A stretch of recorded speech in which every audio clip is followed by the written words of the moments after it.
അപ്പോൾ ഇന്നലത്തെ വീഡിയോയിൽ വാട്ടർ മെട്രോയിൽ നമ്മൾ കയറിയിട്ട് നേരെ ഫോർട്ട് കൊച്ചിയിലോട്ട് പോയിട്ടുണ്ടായിരുന്നു. അപ്പോൾ ഫോർട്ട് കൊച്ചിയിൽ നമ്മൾ വന്ന് ഇറങ്ങിയേച്ച് നമ്മൾ നേരെ പോയത് ബീച്ചിൻ്റെ സൈഡിലേക്കാണ് നമ്മൾ നടന്നത്. അപ്പോൾ അവിടെ കുറച്ചിങ്ങോട്ട് നടക്കുമ്പോൾ തന്നെ നമ്മുടെ നെഹ്റു പാർക്ക് ഉണ്ടായിരുന്നു. അപ്പോൾ അത് കണ്ടപ്പോൾ പിന്നെ നമുക്ക് വേറെ ഒരു ഓപ്ഷൻ വേണ്ട, നമ്മൾ ഇവിടെ തന്നെ സ്പെൻഡ് ചെയ്യാം എന്ന് വിചാരിച്ചിട്ട് നമുക്ക് എന്താ ഈ ഏകദേശം വൈകുന്നേരം സമയമൊക്കെ ആയി, 4 മണി 5 മണി സമയമൊക്കെ ആയല്ലോ. അപ്പോൾ ഇനി അവിടെ തന്നെ സ്പെൻഡ് ചെയ്യാമെന്ന് വിചാരിച്ചിട്ട് നമ്മൾ നേരെ നെഹ്റു പാർക്കിലേക്ക് പോയി. ഇത്ര വയസ്സ് മുതൽ ഇത്ര വയസ്സ് വരെയുള്ള കുട്ടികൾക്ക് ഇവിടെ ഇതിൻ്റെയൊക്കെ സാധനത്തിൽ അത് കയറാൻ പറ്റത്തുള്ളായിരുന്നു.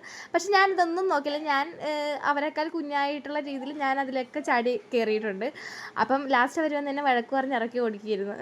പിന്നെ എനിക്ക് അവിടെ ഇഷ്ടപ്പെട്ട ഏറ്റവും വലിയ കാര്യം എന്ന് പറഞ്ഞാൽ നമ്മുടെ ഈ പാർക്കിൻ്റെ പുറത്തായിട്ട് കുറേ നമ്മുടെ ഫോട്ടോ എടുക്കാൻ പറ്റുന്ന കുറേ നല്ല സ്ഥലങ്ങളുണ്ടായിരുന്നു കേട്ടോ.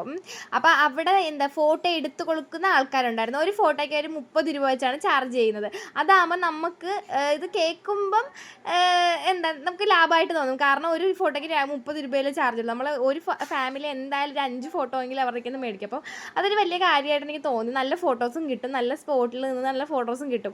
അപ്പം നമ്മളെന്തായാലും അവിടുന്ന് 2-3 ഫോട്ടോസ് എടുത്തിട്ടുണ്ട്. അപ്പം നമ്മൾ ആദ്യമേ പക്ഷെ നമ്മൾ അങ്ങോട്ടേക്ക് ഇതിൻ്റെ സ്പോട്ടിന് അങ്ങോട്ട് പോയപ്പോൾ ഇവരിങ്ങനെ നമ്മളോട് ചോദിച്ചപ്പോൾ ഇതാണ് ആ സ്പോട്ട് പറയണേ. അപ്പോൾ അങ്ങോട്ട് പോയപ്പോൾ നമ്മളോട് ചോദിച്ചപ്പോൾ നമുക്ക് ആദ്യമേ നമ്മളൊരു കൺഫ്യൂഷനിലായി, കാരണം നമ്മുടെ ക്യാമറ ഉള്ളതുകൊണ്ട്. പക്ഷെ പിന്നെ ആലോചിച്ചപ്പോൾ നമുക്ക് നല്ല ഫോട്ടോ ഒക്കെ കിട്ടില്ല എന്ന് വിചാരിച്ച് നമ്മൾ കുറച്ച് നല്ല നല്ല ഫോട്ടോസൊക്കെ എടുത്തിട്ടുണ്ട്. പിന്നെ ഒരു സ്പോട്ടിൽ നിന്ന് തന്നെയാണ് നമ്മൾ എടുത്തത്, കാരണം ഇരുട്ടൊക്കെ ആയി തുടങ്ങിയപ്പോൾ നമുക്ക് ലൈറ്റിൻ്റെ ഇതുണ്ടായിരുന്നു. എന്തായാലും പറ്റുന്ന ഫോട്ടോസൊക്കെ അവിടെ എടുത്തിട്ടുണ്ട്. അപ്പോൾ ഇന്നത്തെ വീഡിയോ ഇത്രയൊക്കെ. ബൈ.